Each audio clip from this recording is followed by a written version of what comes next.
vocês que acompanham a Notícia para o Trabalho, e hoje é dia de falar sobre cultura prevencionista, em parceria com a Fundacentro, essa entidade que trabalha nas pesquisas que dão embasamento às nossas normas de segurança do trabalho, as famosas NRs, que tantas vidas salvam e tanto melhorou a qualidade, contribuiu para a melhora da qualidade de vida do trabalho em si.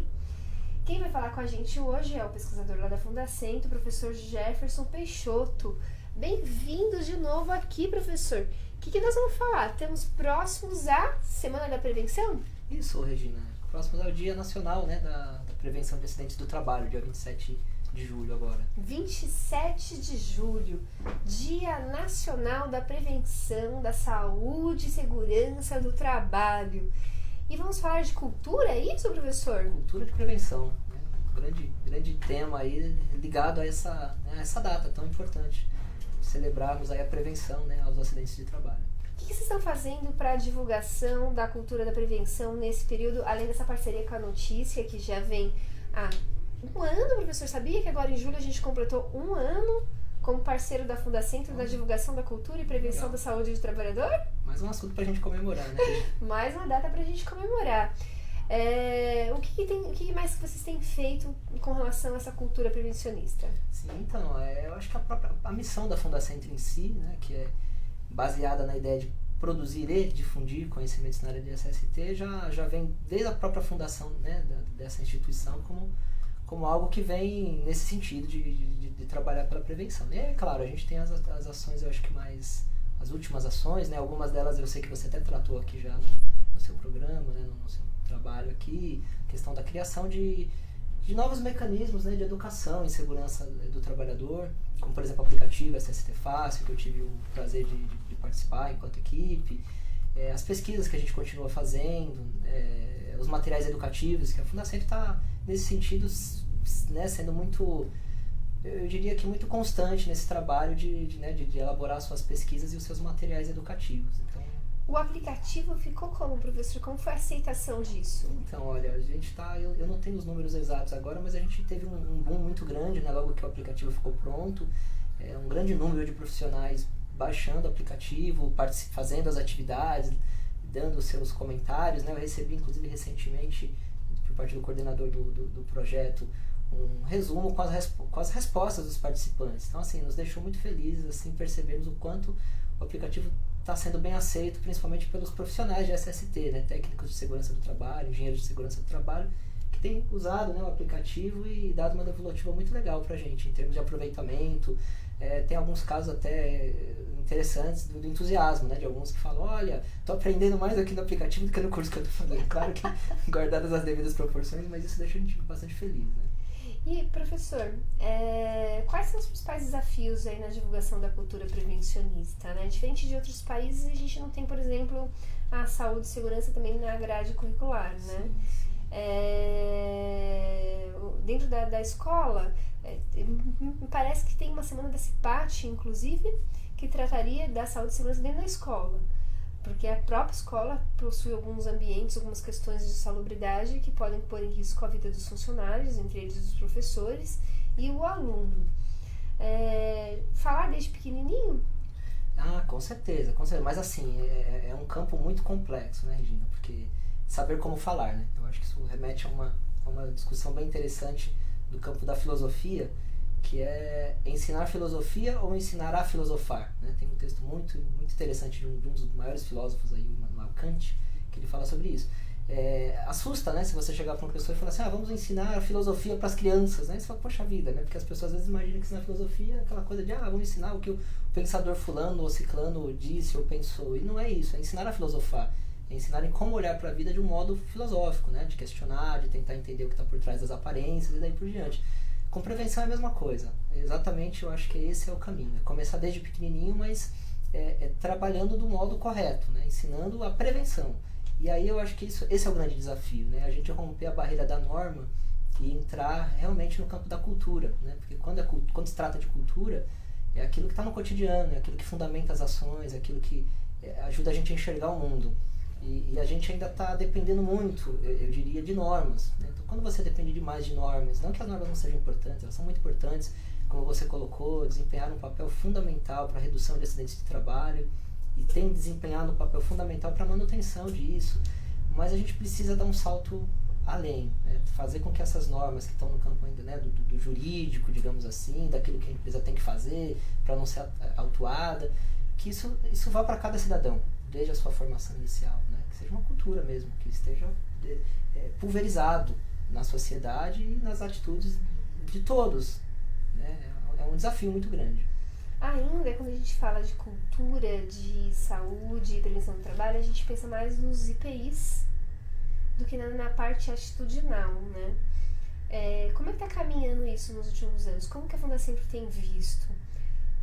É simplesmente você comprar, adquirir IPI, ter essa preocupação da necessidade de equipamentos individuais de segurança do trabalho? Eu já ouvi muito do sindicato, por exemplo, dos técnicos de trabalho, Marquinhos fala constantemente que você comprar IPI, entregar ele ao trabalhador e você repassar um problema como se aquilo não fosse um problema seu, passar para o trabalhador a responsabilização do acidente ou das falhas na questão da saúde e segurança do trabalho. Que realmente tem que ser um trabalho mais intenso de conscientização dos gestores, da educação, da fiscalização do uso, do estímulo. Vocês têm feito pesquisas nesse sentido que ajudem aí na cultura prevencionista?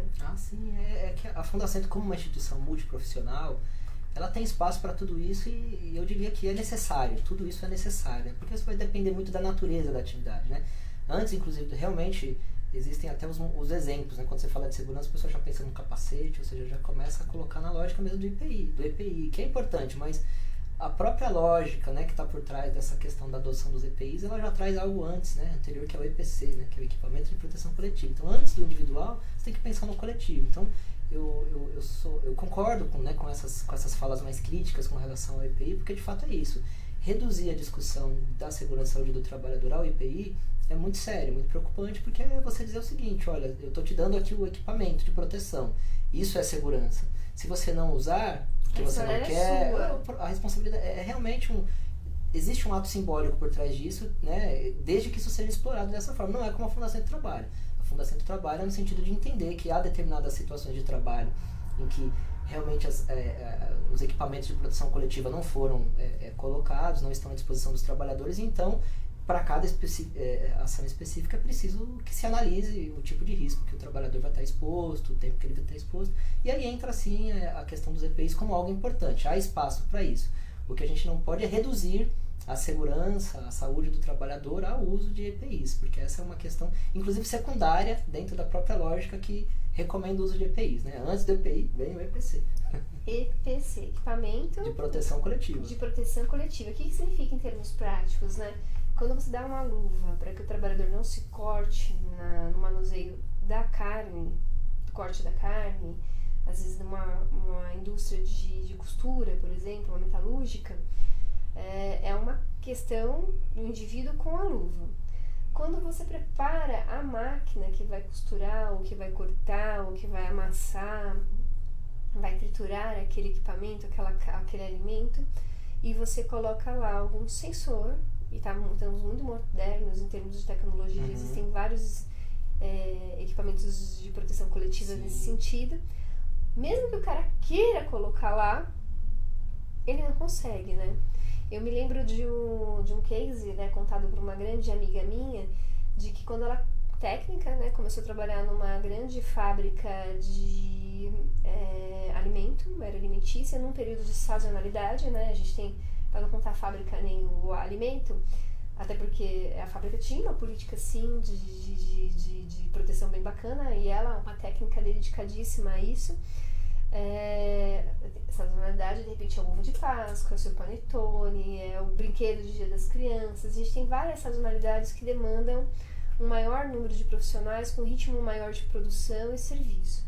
Normalmente, como só precisa daquela mão de obra no período da sazonalidade, o que a fábrica faz? Ela contrata temporários para. E aí capacita e trabalha integrado com aqueles que já eram CLT. O que acontecia? Estava acabando o período de sazonalidade, um monte de trabalhador colocando o dedo na máquina e perdendo o dedo para não ser demitido. E ela falou, peguei o primeiro dedo, coloquei no gelo, corri pra socorrer e desmaiei. Peguei o segundo, fui.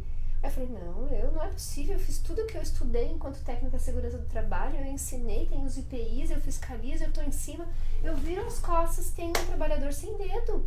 Eu já não tava nem fazendo, ao ponto de que a primeira vez que você pega, imagina, um dedo e coloca num saco de gelo, é uma sensação. Mas o ser humano tende a se acostumar com o que é ruim. Então ele se choca, a primeira vez que ele vê um morador de rua pelo chão, depois ele não se choca mais. É a mesma sensação a pessoa que está no dia a dia dos conflitos. Ela tem que ser realmente muito humana para ela não continuar sensível àquilo que começa a virar rotina. E ela, uma profissional sensível, professor, que aquilo virasse rotina, falou, o que eu estou fazendo? Não é possível, eu estudei, eu quero ser hoje prevencionista, milito nisso. E de repente, o que está acontecendo? Aí foi estudar profundamente e aí ela descobriu que tinha essa questão, o desespero tão grande pelo emprego, a informação errada também que você não sabe, que às vezes nessa você nem perde o dedo, também perde o emprego e não consegue nem o benefício do governo que tá aí, né? A nossa previdência falida, né? E chegou e ousadamente encarou o diretor da empresa, né? E falou pra ele assim, descobriu o que se trata. O senhor pode ter aqui quantos anjos prevencionistas você quiser, quantos técnicos você quiser, o senhor vai continuar tendo gente com o dedo lá. Porque o desespero pelo desemprego é tão grande ao ponto de eles colocarem os dedos lá com medo de serem demitidos e terem alguma coisa para sobreviver, né? Parece uma coisa absurda, né? Mas quando a gente fala de um país onde não existe fome, mesmo também se produzindo não sei quantos milhões de alimentos por aí, mas existe fome, e se o empregador, que até tinha uma boa vontade, que tinha o equipamento, que tinha o fiscal, que tinha o prevencionista, e ainda assim tinha um trabalhador colocando o dedo lá, não ter esse resultado, e ele poderia ter se solucionado com o IPI. Lá a solução foi melhor, né? Ela findou engrossando o corpo mesmo de funcionários, fazendo com que ele optasse por trabalhar com os seritistas, e com isso ela foi ganhando um tempo e já foi resolvendo esse problema. Os dedos pararam de ir. Olha que interessante a máquina, pergunta, né? Que você faz, né? No fundo, o que você está fazendo é a seguinte indagação, que leva essas pessoas a pôr o dedo lá. Exato, e você já traz a própria resposta, né? Veja que começa falando sobre os equipamentos de proteção coletiva. Que pode realmente ser um acidente e pode ser a esse ponto. Tem estudos mostrando, né, estudos muito bons e clássicos, inclusive, mostrando o quanto a terceirização, por exemplo, de mão de obra, ela é um fator predispositivo a acidentes do trabalho.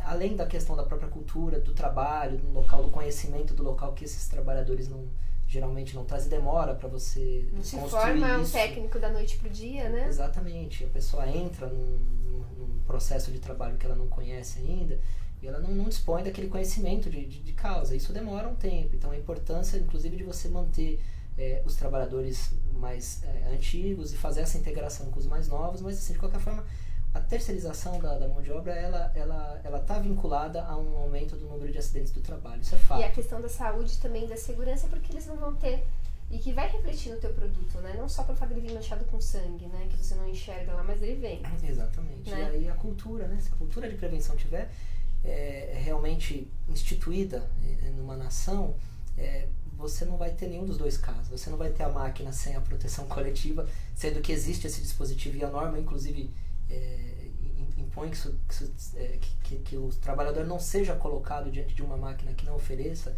esse tipo de proteção, ou seja, que ofereça acesso direto a objetos cortantes. Isso não pode, de acordo com a NR12.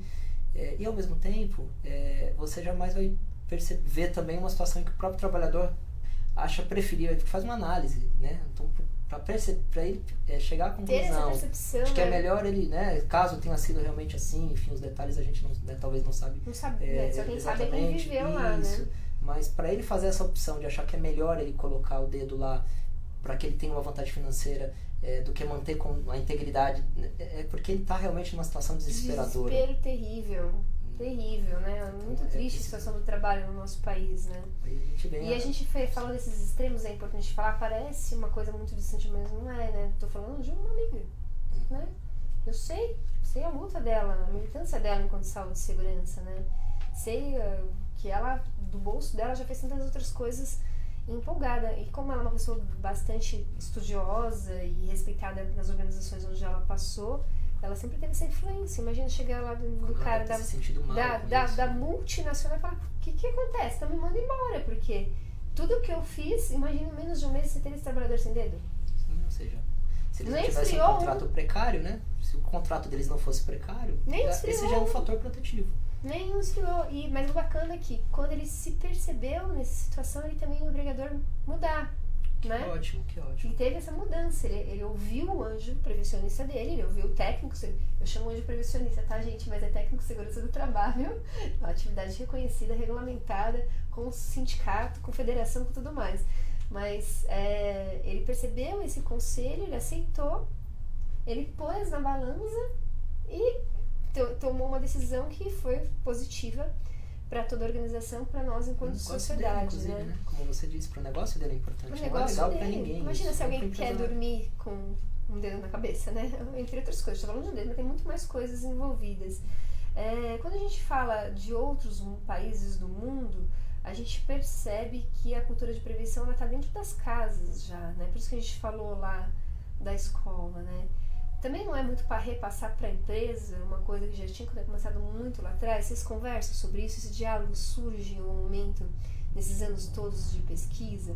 Porque uma coisa é o empregador distribuir equipamento de coleção coletiva, uma coisa é o empregador fazer o preventivo, uma coisa é o empregador fiscalizar, tudo regulamentado, com norma, com superintendência regional do trabalho em cima, com os poucos agentes, né, que hoje que estão fiscalizando, tá todo mundo aposentando, né? Mas outra coisa é realmente o indivíduo, porque tem algumas coisas que já minha mãe dizia assim pra mim, come desse jeito elegante na mesa, minha avó, porque se você não comer aqui em casa desse jeito elegante na mesa, em qualquer mesa que você sentar, você não comerá elegantemente. Porque ela diz assim, aquilo que você habitualmente não faz em casa, e esse hábito de casa mal feito você levará à mesa. Então ela corrigia a postura, o sentar, o falar, o comer. Ela pegava muito o pé.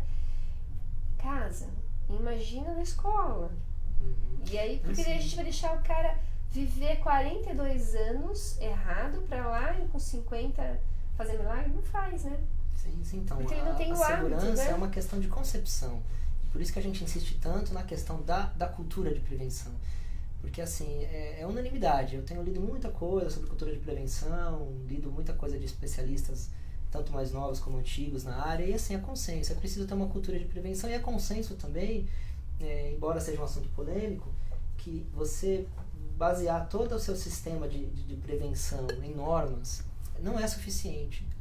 Aí há posições mais radicais. Alguns que dizem que esse não é o caminho, outros que dizem que as normas estão ultrapassadas. Eu nem vou entrar nessa discussão, mas a questão é, entre aqueles que acham que não serve ou aqueles que acham que elas servem e servem muito, é consenso que você precisa ir além delas, né? Então, assim, não se trata nem de deixar tudo para as normas regulamentadoras e para a fiscalização do Estado, enfim, que precisa ser fortalecida. Você tocou muito bem nesse assunto. E também não podemos trazer as escolas para essa discussão, que é o que a gente está tentando dizer. Agora há pouco você falou, né, sobre CIPATES. E aí nós temos o Dia Nacional da Segurança das Escolas também, que é comemorado em outubro, né? Para já formando o gestor do futuro, né? Para já formando o empresário do futuro. Exato. com esse conceito. Exato, perfeito. Não é só formar o trabalhador nessa linha que você falou, de você tem que tomar cuidado com as suas atitudes, porque isso é induzir uma coisa erradíssima, que é o que está superado, inclusive, a ideia horrível lá do ato inseguro. Não existe ato inseguro, existe condição insegura. O trabalho precisa se dar em condições seguras, né? As condições oferecidas. E uma dessas condições seguras é a condição de consciência cultural, né? de acesso à informação, de acesso ao conhecimento, que tem que estar presente na hora que vai elaborar, na concepção de uma máquina, de um equipamento, em que ela não pode deixar o acesso livre, porque a ideia não é que alguém por maldade vai colocar a mão lá, não, é porque nós somos humanos e na hora da situação de trabalho, as pressões de trabalho, isso pode acabar acontecendo. Não que a pessoa faça isso porque ela quer ou porque ela se descuidou, não é um descuido, é uma contingência dos processos de trabalho. Pelo menos na maioria dos casos, né? Exato. Porque graças a Deus não é todo mundo que tá assim. Hoje, de que maneira a gente convidar, professor Jefferson, para que a sociedade em si participe mais ativamente da Fundacentro? Começamos pela biblioteca. A biblioteca lá tem um material riquíssimo, né? Sim, E é acessível a todos. É a maior biblioteca da América Latina em termos de segurança e saúde do trabalho. O acervo é incrível, é muito legal. A maior parte das obras são, inclusive, digitalizadas. Sim, eu não tenho, assim, a informação exata sobre isso, talvez até valha a pena uma conversa com a Cris e com as meninas lá perguntar. Os responsáveis da biblioteca, mas tem inclusive. muita coisa digitalizada. Olha uma pauta para sugerir, vir alguém da biblioteca da Fundação Centro conversar com a gente. Interessante. Né? Então tem muita coisa digitalizada. A gente sabe porque a gente fez uma ação. Até meu beijo de novo à Fundacentro, conjunto ao pessoal do Construc, né, numa ação social que o Construc faz, é uma entidade social ligada ao patronal da Construção Civil de São Paulo, e que o Notícia pela segunda ano participa, e a gente levou vários materiais, né, de pesquisas de vocês em DVDs e em CDs, foram 600 distribuídos, né, eu acho, o nosso stand foi um dos mais visitados, né, Ed ali balançando com a cabeça. E o que mostra que o trabalhador que lá, num dia de festa, que tinha piscina, que tinha comida, que tinha tantas outras coisas para ele fazer, ele tirou um tempinho para conhecer mais sobre saúde e segurança. Então, de repente, além desse evento que a gente participou, que vocês participaram com a gente, o que mais que a gente pode fazer? Vamos deixar essa provocação lá com a Fundacentro? Para trazer a sociedade para mais perto? Sim, a gente precisa ser abraçado pela sociedade de fato. Você falou tudo. A missão da Fundacentro é uma missão social e eu considero que ela ainda ela é muito conhecida e muito bem avaliada. Mas pelos profissionais da área de segurança e saúde do trabalhador. Ela é muito conhecida por esse público e muito valorizada, o que nos deixa muito felizes. Porém, do ponto de vista da sociedade, de modo geral, é como o próprio tema, segurança e saúde no trabalho. É pouco conhecido pela sociedade de modo geral. Então, a gente precisa ser abraçado realmente pela sociedade. Precisamos de investimentos também. A Fundacentro também está passando por esse problema de encolhimento do seu quadro de pessoal, de corte orçamentário, de pessoas que estão se aposentando e isso não está sendo reposto. E a gente precisa muito disso. E o próprio Dia Nacional da Segurança e Saúde nas escolas também. As escolas, né, a gente vem fazendo trabalhos, para essa semana mesmo, semana que vem mesmo eu vou a uma escola fazer uma palestra. Então é muito importante que as próprias escolas comecem, porque é uma questão de cidadania. Já está na lei. Acredita que acabou? Sim. Bem, eu quero agradecer. Quem quiser saber outras informações podem acessar ao site da Fundacentro, né? Isso. fundacentro.gov.br. Agradecimento a Deus Pai Todo-Poderoso que a gente possa continuar aqui à frente dessa ferramenta de comunicação, levando informações que transformem. Tchau!